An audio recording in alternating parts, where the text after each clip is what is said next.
世話人の独り言。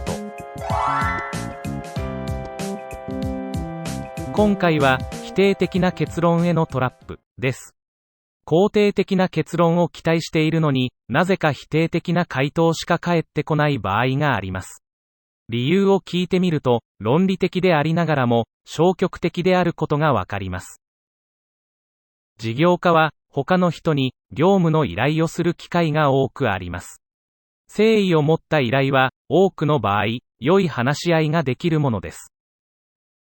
しかし、すべての場合に必ずしもその依頼に対して肯定的な回答を得られるとは限りません。その理由を問うと、実に理路整然としています。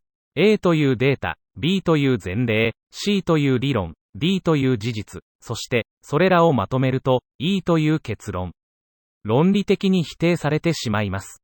しかし、どうにも納得できない思いが残ります。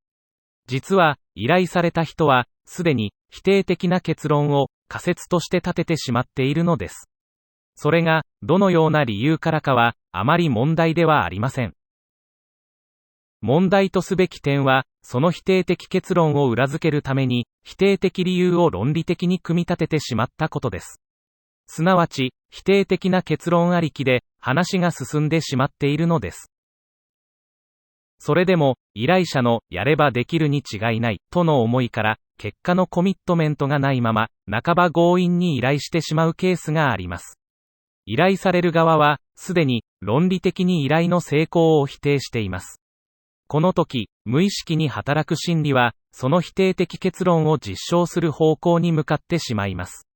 すなわち、依頼した計画は失敗してしまう可能性が大きいということです。一旦否定的な回答をした人や組織をマネジメントして、計画を成功に導くことは極めて難しいことです。重要なことは、否定的な回答に対して説得して依頼するのではなく、依頼先を、できる、と回答する人や組織に、思い切って変えることです。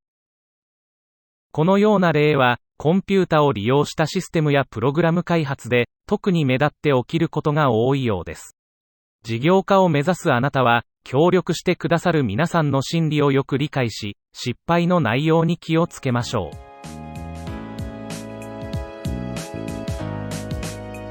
皆さんの事業が成功するために、チャンネル登録をしてください。また、関連するコンテンツで、さらなる学習に挑んでください。